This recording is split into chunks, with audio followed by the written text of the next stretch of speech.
All right. Yay. Welcome to another episode of Unfiltered Fridays on the Consistency Corner. I'm really excited to have my friend Madeline Hornung here to talk about some things that we might get a little spicy. We said as we were deciding what we were going to discuss on this Unfiltered Friday, it could get a little spicy. And what we're going to talk about is what service providers wish their clients knew or understood maybe before making a hire or entering a relationship. And full transparency, Madeline and her team are a service provider for me. They are my VA. How long have we worked together?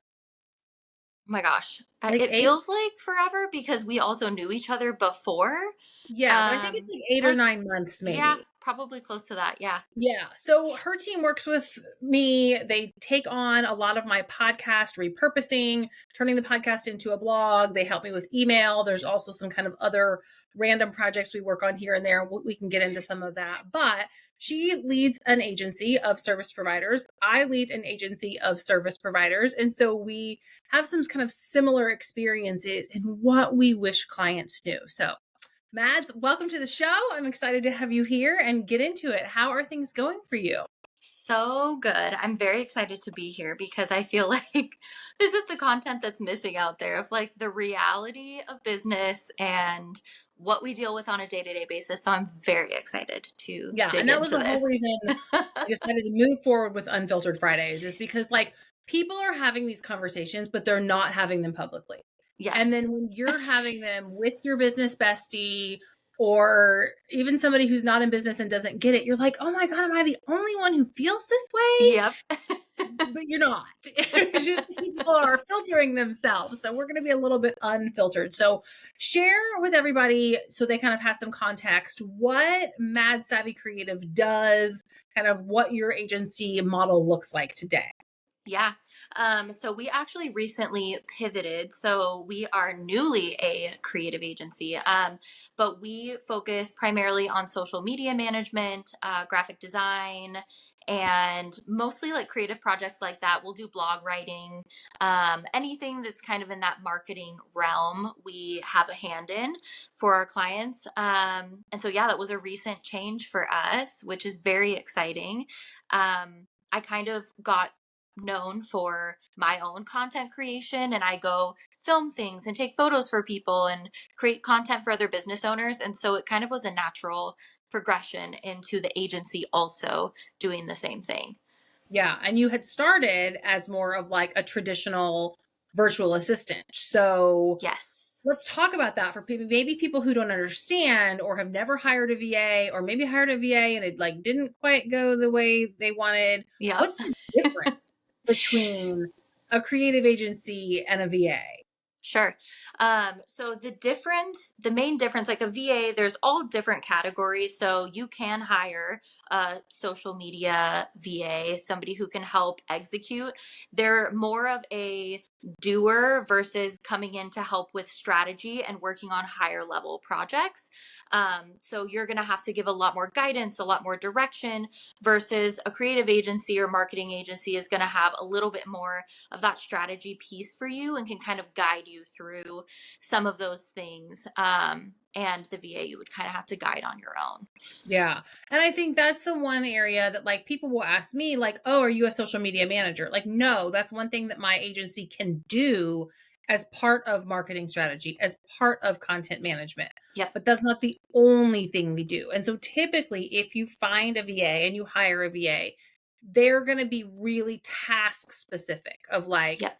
please do this. You have X Yes. hours to execute these things. And then I hear people all the time, they're like, well, it's not working out with my VA. Is it or is it you? Yeah, I think that was something we encountered all the time. And it's understandable because when you are hiring, a lot of times it's the first hire people make when they're hiring a VA. So they're kind of building it from scratch of like, what do we need you to do? What are your strengths and not if they don't know if they're more of a beginner VA. So it's a learning experience for both people. And a lot of times it's that delegation that is not happening or the direction is not there. Like, hey, create this PDF for me. oh, okay, well, where's all your branding assets? Where are all these things, right? You have to be very prepared and organized when you're making these hires, because we can't read your mind, whether it be the creative agency or the VA. So you have to really think through that whole process and make sure you're ready to provide all of that information, because they don't know your business yet.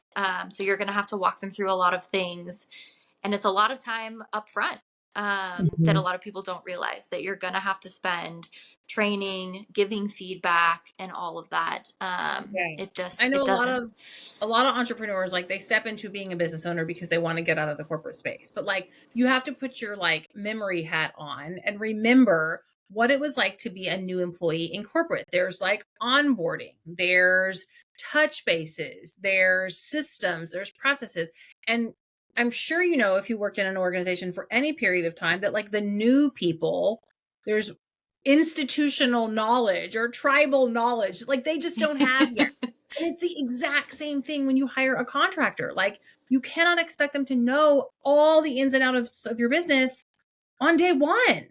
Yep, exactly. I know. And it's funny too. I think for both you and I, coming from that retail background, we had the management skill set already. And so for us, being able to delegate, I think came easier, which is why that agency model like worked for us. But for a lot of business owners, they don't have that management background necessarily. They're great at what they do, but they don't have that. And so yeah, building out those onboarding processes, SOPs, like all of that stuff can be such a challenge, I think, for other business owners. And from a like skill level and experience perspective, like, I'm sorry, you cannot expect $100 an hour results from a $25 an hour person. Like, I'm sorry. And I'm sorry Yeah, if like, because, and I've had clients come to me and say like, gosh, I wish I could afford to work with you more, but I can't. Like, sorry, then you yeah. can't. Yep. We actually had some similar things happen, and that's why, partially why we went into this pivot. Because as a VA agency, people had that expectation of like, oh, virtual assistant, I can just pay $20 an hour and get all this stuff. And we were working on projects that were much higher level, building out a brand kit or designing things from start to finish. And like, I have actual graphic designers who are on my team. It's not like, oh, we're just, you know, drawing, doodling, and doing whatever. Like, we don't have a background. Like, they're actually, that's their profession and what they do. And so I'm like, we have to frame this a little differently so that people understand exactly what we're doing and the service we provide, because, it's a lot higher price than a VA, would cost you. Yeah. And if you want someone, like you said, who's experienced, even an experienced VA, like, is probably going to charge you around 45 to $50 an hour. Mhm. So yeah, Yeah. And that's somebody who's still probably not owning the strategy quite as much as an online business manager or a right. marketing strategist or a number of other roles and titles. Yep.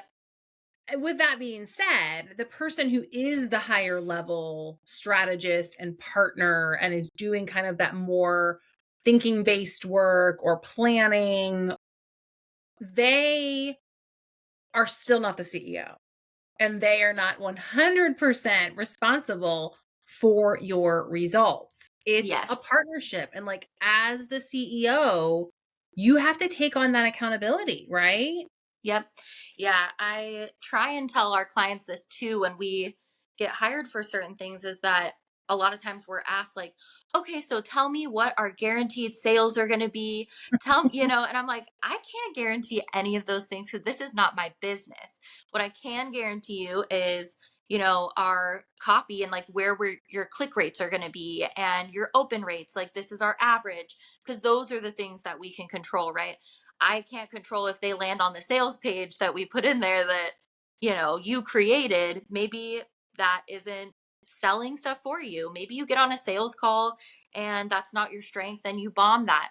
Those are the things that are not on the service provider, right? We can get them to you, but there's so much of that work that has to be done by the CEO or whoever is actually selling these services and products to your clients. And so, yeah, it's interesting what people's expectations are of the quick fix, or like, if I hire this person, my sales are gonna go Well, through the like, roof. I'll be honest, like social media management is one of the things I do. I know it's one of the things that your team does too for some of your clients. And I've had conversations with other social media managers where they're like, I'm not responsible for your sales. Mhm. And I, as like a business owner and somebody who cares about my clients, is like, I do care about your sales. I do a Yes. lot, which is why I don't want to only run your social media. I Right. want to run your entire marketing ecosystem so that Hmm. I know that we're being strategic and intentional in all parts of the funnel. And social Yep. media is just a piece of that. Yep, absolutely. Yeah, it's a very small piece. And that's something too. We do focus heavily on social media management, but our goal is to get people off of that platform, right? Like, we want them to be in your email funnels. Like, we need to get them away from Instagram, because we all know that it can disappear at any moment and it crashes all the time, and it's not reliable. It's a great tool to use. And it's a great way to get people away from it and into a more reliable way of actually reaching you and getting that engagement that's going to make the sales. Yeah. So, but all of that stuff takes time. Like, all of those strategies, like, you can't engage with somebody once and then expect, oh, they didn't buy, so this is never going to work. It takes so much effort to build that genuine relationship with your audience, that's very hard for a lot of people to swallow, of like, oh, this could take 6 months to a year for me to see something happen. It's like, yeah, Mhm. you got to like consistently show up that way, to have that impact and to have people trust you.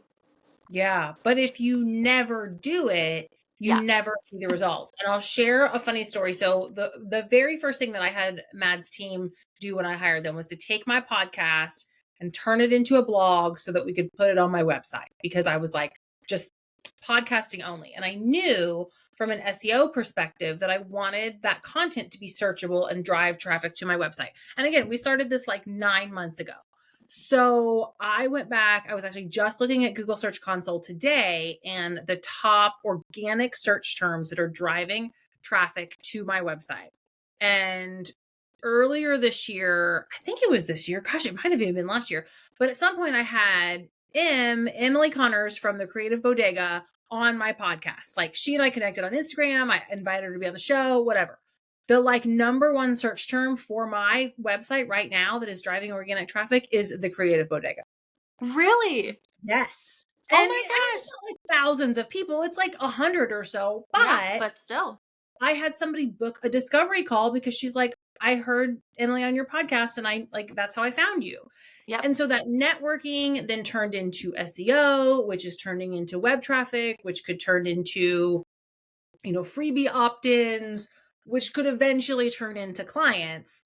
Like, I'm starting to see that 9, 10 months after we started this Yep. project. And so you have to plant the seeds, you have to keep watering them, and you can't expect them to harvest like immediately. Immediately. Oh yeah.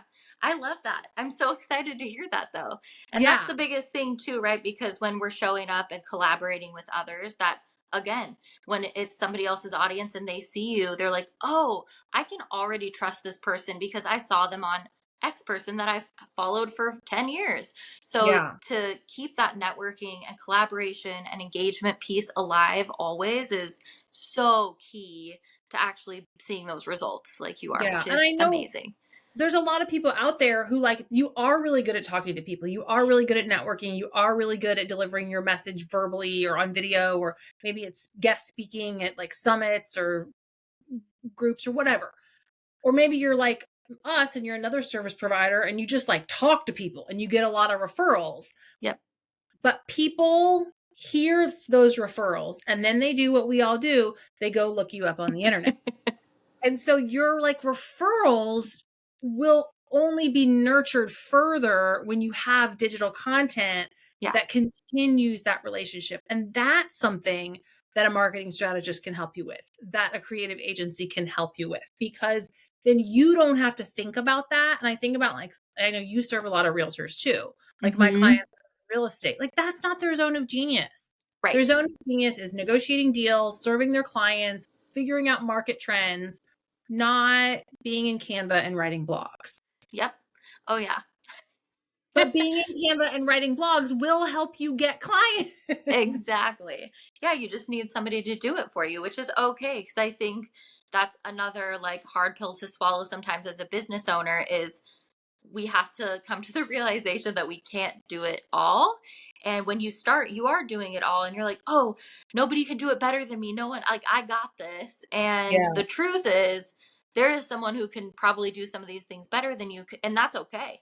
Like you don't Mhm. have to be the one doing every single thing in your business and in fact it's not going to serve you because you might only be generating content via AI because you don't want to sit there and write stuff and then it doesn't sound like you, it's not unique.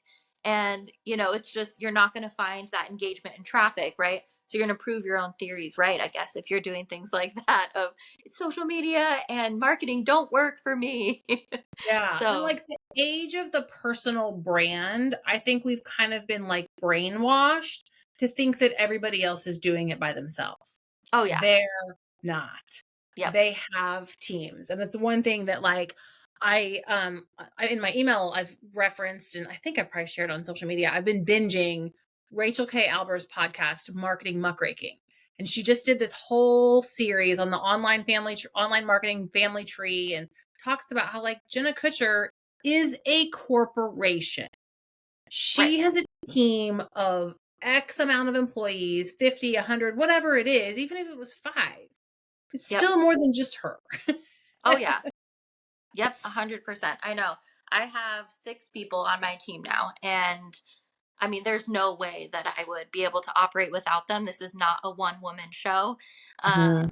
And really, it never was because I also hired a coach to help me in the beginning. So that was, again, like another form of somebody being on my team to help guide things and walk through what I needed to create the business that we have. But Yeah.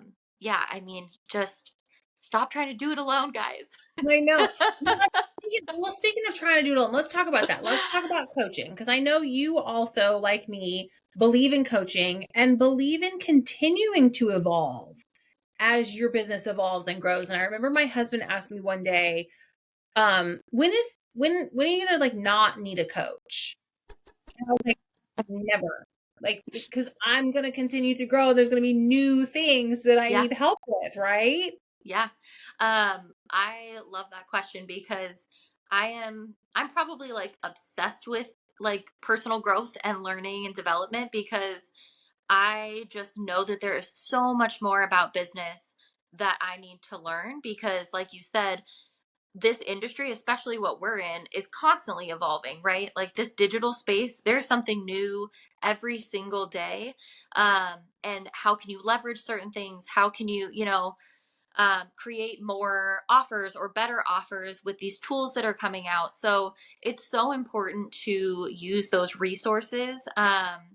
And coaching specifically, like for me, just having somebody to hold me accountable, to keep things consistent. And like when you are in that slump, because we all get there of like, nothing I'm doing is working. I haven't made a sale this last month or had a new client. They're the ones who are like, keep going, right? Like what we're talking about now of you have to be consistent, keep showing up, keep showing up. And so it's helpful to get you through those really challenging moments because there's lots of them as an entrepreneur. And to have that help and accountability is just, I mean, it's worth so much on top of their, knowledge and everything else that you're learning, right? And structure and systems. It's just beyond valuable. So I'm never gonna stop having a coach, I don't Yeah. think. And different coaches specialize in different things, and Yep. you can't try to fix all the things all the time. So, kind of like saying, okay, in this quarter or in this half of this year, I'm really going to hone in on this and I'm going to hire this coach. And Yep. maybe you stay with them and maybe you move on. It kind of depends, where you are in your business journey. But I mean, heck, even parenting. Like you could hire Oh my a parenting gosh. coach. Yes. Yes. 100%. Which I've debated. I'm like, oh my gosh, owning a business, being a mom, it's totally overwhelming at times. And so I love that there's people out there who are willing to walk you through it. If they have a better way, hey, like I am the first person to say, like, I do not know everything. Like, please help me out. Cause it's been a game changer. Yeah, 100%, because we don't know what we don't know. And it's so Yep. funny, like being a parent, like I told my son, like mommy still learns things every single day Yep. because we're never going to know it all. And because there's always new information. And so Yeah. finding those people that you trust and that you vibe with, and whether it's a service provider or a coach, because I think that's even somewhere that like sometimes people get kind of tripped up of like, what's the difference? Like a coach is going to guide you through what to do. And then Yep. they're going to hold you accountable. A service provider is going to do it for you. Like they're going to do the Right. work for you. But whether you're hiring a coach or a service provider, I think the important thing is finding people that align with your values and like people that you vibe with. And I'm sure you and I both know and can agree that like not every customer is the right customer. Oh boy, is that correct. Yeah, I actually, so when I started this business, I was trying to do things by the book and I was like, oh, I have to make my like client avatar and they're going to be like this type of person. And like I built out who she was. And it's funny because now I look at and I'm like, oh my gosh, I was like way off. And I also didn't build out that ideal client based on their values at first. Like, Mhm. I'm like, oh, okay. So if you're always late and you don't respect my time, like, not going to work Mhm. for me. Yeah. If you need last minute stuff, again, not respecting my time, like, not going to work. So now I've filtered through all these different things that I hold as like my own values and standards. And I'm like, if you aren't going to live up to those, we can't work together. And so now, I've fired a couple clients before because I'm just like, you know what? Like, this is not going to work because it's a partnership. I can't do this Yeah. on my own. And you got to say goodbye to those because otherwise it takes so much of your energy from those core clients that do value you and what you're doing and are so excited to work with you. So yeah, I've gone through a lot of that in this last year, Yeah. especially as we've grown with the agency. So And that can be hard when you're starting out to like say no to business yep. or to realize that like, oh, there's actually nothing wrong with me. This relationship is just not a good fit and this Right. person is draining my energy.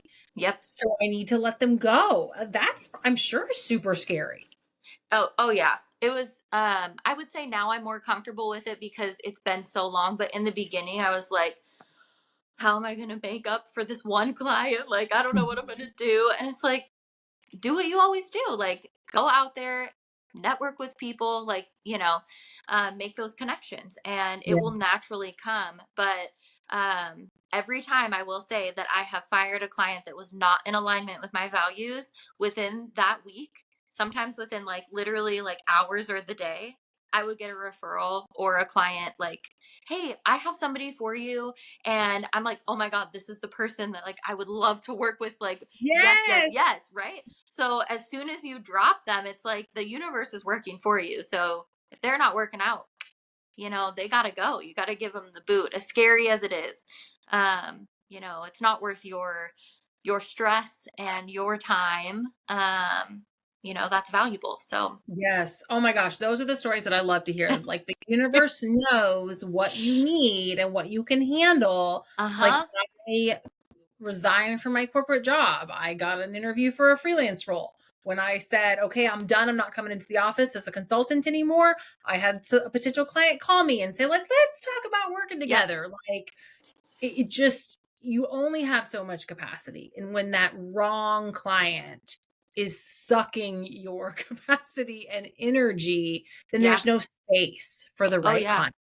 Absolutely. Well, and if for me, because at the time I was tracking my time and I'm like, okay, the hours I'm spending on this client are the same as the others, but it feels like so many more. And I'm like, oh yeah, because I go to bed thinking about this client and how I haven't gotten a response and I'm stressed out because we're supposed to do all these things this week. And so Yeah. it really takes up so much more of your hours and your time. It's just crazy. So yeah, Yeah. just it's hard, but don't get sucked into that rabbit hole. It's easier to let them go.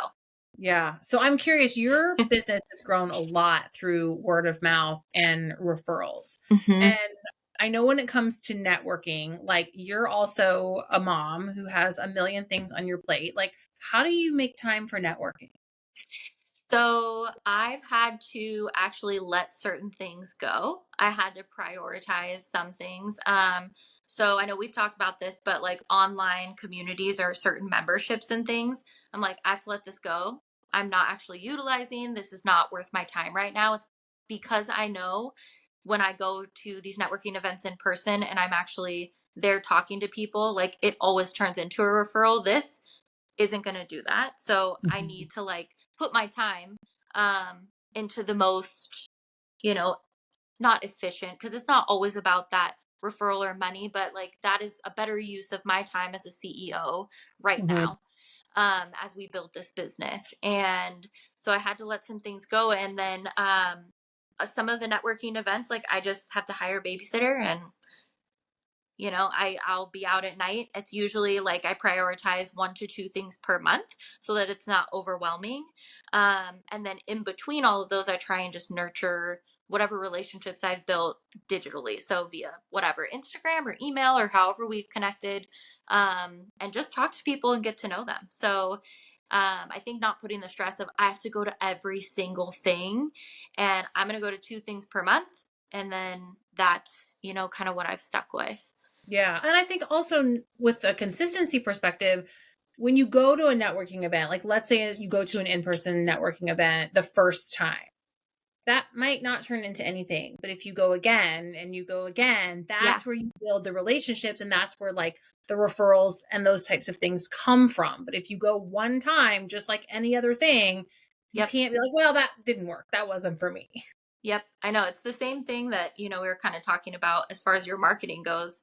That is a form of marketing for your own self and your business. And Mhm. it does take time. I go to the same events every single month. Sometimes I add in new ones if I find I have more time, but it's the same exact events and there's new people who come, but I'm always there. And so it's something that a lot of times, like you said, I'll be there and someone's like, oh, they're talking to somebody else across the room and they're like, you need to go meet Madeline and talk to her. She could help you with that. Or, Mhm. and that's how it all starts if you're showing up consistently. Yeah. Yeah, I know I went for a long time trying to figure out like, do I want to focus on in person? Do I want to focus on digital? How am I going to do this? And like the thing about the in person energy is just so different than Oh, yeah. like you get off a Zoom call. I don't know, at least I do. I get off a Zoom call, even if it was a great call, and I'm like, I'm Yep. tired. But I leave like a in person event, and I'm like, that was so fun. And I'm like energized and ready to talk to more people. Yeah. Yeah. Oh, it's totally different. And I also feel like more collaborations and things come out of it and different ideas because you just have like more organic conversation because you're all just there in the same space versus a lot of times like in a Zoom, it's like, oh, we're here for this 1 hour for this networking. We're going to talk about these 3 things. In there, you're in a other like public situation where you're just hanging out with other people. It's totally different. Yeah, it's electric. That's like Yeah. for sure what Yeah. I would so much energy. If we lived in the same town, which we live on opposite ends of the Yeah. country, but if we lived in the same town, I just had like a super fun networking event idea that we should organize because I know you are like me that you also like to live with a messy mom bun and in your sweatpants. Oh We yeah. could have like a PJ party networking event. Like Oh you don't my have to god. be fancy, you don't have to worry about being Yes. like all dolled up. Come in your mom bun and your sweatpants and let's chit chat with other mompreneurs and be comfortable. Like Oh how yeah, fun would with that be? like wine and popcorn and just oh yeah. That would Yes. be the absolute best. And probably very popular because that's Right? pretty Maybe I need relatable. to organize that around here too. We just actually opened a brand new coffee shop, like a mile from my house. I'm super excited, and it's female owned. I need to reach out to the owner and be like, "You want to have a PJ networking event Oh at my your gosh. coffee shop?" Yes. I think that's a brilliant idea. Yeah. Yeah. That would be so fun. Here's me though, who's not supposed to have any new offers or new ideas for 6 Just months. coming up with more. I know. Yes. Is that like the curse of the entrepreneur that you just I constantly have Oh new yeah. ideas? I I think so. It is for me anyway. I've got a whole slew of things, and that's part of the thing with the coach who I'm working with right now, Erin Bridgman. We're working through that because she was like, "So what is this like content safari thing and this thing that you have listed on here?" And I was like, "They haven't happened yet, but here's what I'm thinking for." And she was like, "Well, why don't we like solidify all the things that are happening right now?" And I was like, "What?" I'm like, Yes. no. Yes. So Earlier I this year, feel you. after I had a flopped launch, I did like a brain dump with Holly and I wrote like 15 things to do. And she was like, okay, let's pick one. Uh huh. Uh I huh. think I actually picked three, but it's okay. So, all Oh yeah, right. Well, it's hard. this was a fun, unfiltered, real life conversation. And before we wrap up and I let you go, I have a couple like life, get to know you fun questions. All The right. first one is, what is the most recent show that you binge watched, or like what's your current show that you're watching?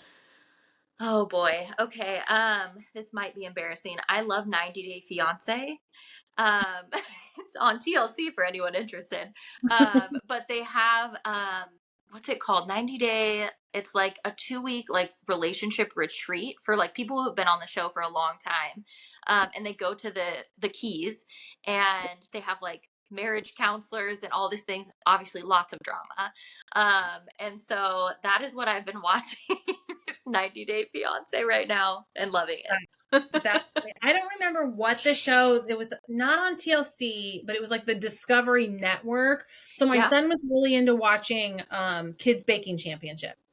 And Yeah. they would always have this commercial during Kids Baking Championship that was one of those dating shows, but it was like the guy lived in like the woods and the girl had to move from the Oh, city to the I've also woods. watched that. And they would always show it. I Gosh, cannot remember what it's called. It's like yeah. And there was like, backcountry then something. the guy in the toilet on the porch, like it was this whole Yes. thing. And I've seen the commercial 1,000 times, and every time they show it, I'm like, oh my god, why are we showing this during a kid show? Like, Oh my why? god. Yeah. Yeah, that one's an interesting one too. Yes. Oh my gosh, that's funny. Okay, so next question is your current favorite or go-to snack. Ooh, go to snack. I would say that's a hard one for me because I love to snack. I love Hawaiian barbecue chips. If you've had like I forget the actual brand name. I think it's like Hawaiian luau barbecue chips. Those are probably my favorite. They How come is in, Hawaiian barbecue different from regular barbecue chips? I don't know, but it tastes different. Okay, Ruthie, it tastes different.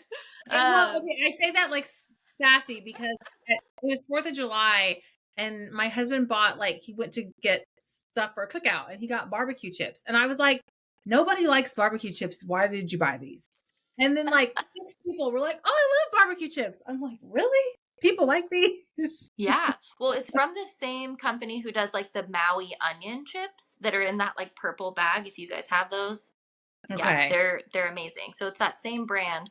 I don't know what's different about them, but they're so good. I'm gonna need a picture of this on your stories because I don't think this is Okay. an East Coast thing. I don't think we have those. Okay. Yeah, it might be West Coast thing. I'll send it to you. Yeah. Okay. Along the same vein of consuming things, what is your current go-to adult beverage and non-adult beverage?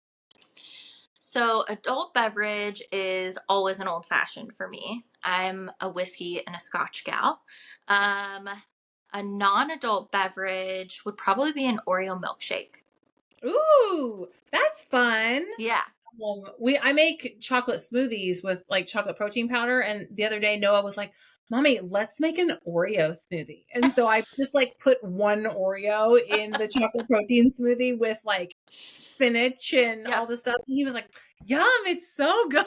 Oh, I love that. I'm gonna have to try that one. Yes. Okay, and then the last question is where did you take your most recent trip, or where are you planning a future trip that you're excited about?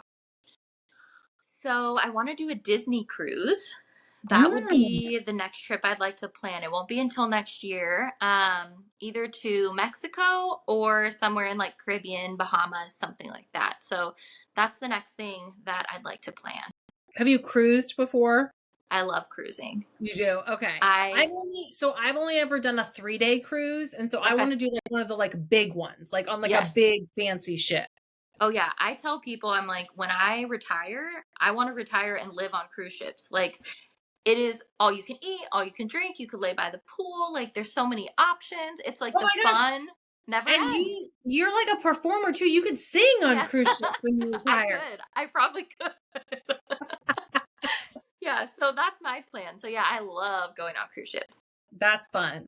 Well, this was a super fun conversation. Fun fact, Madeline and her team are going to be uploading this and doing all the things. So whatever she puts in the show notes is what's in the show notes. But Yep. tell people where they can connect with you and learn more. Yeah. So if you guys want to connect with me on Instagram, we are Mad Savvy Creative. And then our website still needs to be updated because, like I said, this is a very recent change. So our website is madsavvyva.com, and that's where you can find us. All right. Sounds Yeah. good. Thanks so much for being here. Thank you.